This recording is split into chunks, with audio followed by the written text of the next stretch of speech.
የኢንትራንስ ፈተና ላይ መልሱን የማታውቀው ጥያቄ ሲያጋጥም ምን ታደርጋለህ? ዝም ብለህ በእድሌ ይሁን ብለህ ነው የምትገምተው?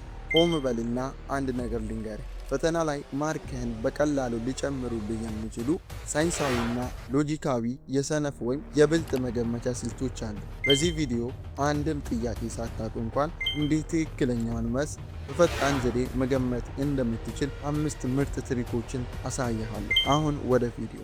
አንደኛ፣ ኤክስትሪም ወርድስ ወይም እጅግ በጣም የተጋነኑ ቃላትን መለየት ነው። ምርጫዎቹ ውስጥ ኦልዌይስ፣ ኔቨር፣ ኮምፕሊትሊ፣ ኦል፣ ነን የሚሉ ቃላት ካሉ አብዛኛውን ጊዜ መልስ የመሆን እድላቸው ጠባብ ነው። በምትኩ ሳምታይምስ፣ ጀነራሊ፣ ዩዥዋሊ፣ ሞስትሊ የሚሉ ቃላት ያሉባቸው ምርጫዎች ለስላሳና እውነተኛ ስለመሆኑ መልስ የመሆን እድላቸው ሰፊ ነው። ሁለተኛው ትሪክ ደግሞ ዘ አውትለር ሩል ወይም ያፈነገጠውን ማስወገድ ነው። ሶስቱ ምርጫዎች ተመሳሳይ ሆኖ አንዱ ምርጫ ብቻ ሙሉ በሙሉ የተለየ ቅርጽ ወይም ቁጥር ካለው ያንን ያፈነገጠውን ቀድመ ሰድዝ። መልሱ ከቀሩት ሶስት ውስጥ የመሆን እድሉ 80% ነው። ሶስተኛው ትሪክ ግራማቲካል ማች ወይም የሰዋሰው ስምምነት ያላቸውን መምረጥ ነው። የጥያቄው አረፍተ ነገር የሚያበቃው በአን ከሆነ ምርጫው መጀመሪያ ያለበት በቫወል ማለትም በኤ፣ ኢ፣ አይ፣ ኦ እና ዩ ነው።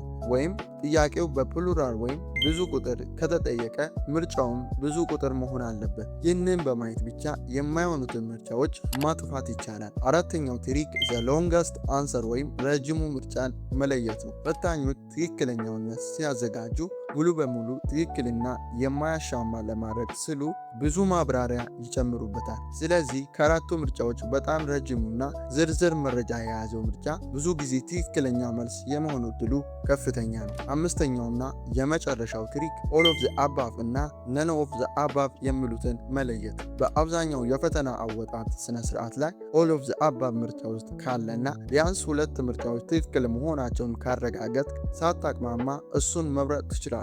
እነዚህ ስልቶች የሚጠቅሙ ሙሉ በሙሉ ግራ ለገባ ጥያቄ እንጂ ሳታጠና ፈተና ክፍል እንድትገባ አይደለም። ዋናው ነገር በደንብ ያጠናውን ማስታወስ መቻል አለብን። ነገር ግን ፈተና ላይ ስትጨነቅ እነዚህን ዘዴዎች ተጠቀምባቸው። ቪዲዮ ከተመቸ ላይክ እና ሰብስክራይብ ማድረግ እንዳትረሳ። ለሁሉም ተፈታኞች መልካም እድል እንዲሆንላችሁ ተመኘው። በሌላ ቪዲዮ እስከምንገናኝ መልካም ጊዜ ይሁንላችሁ።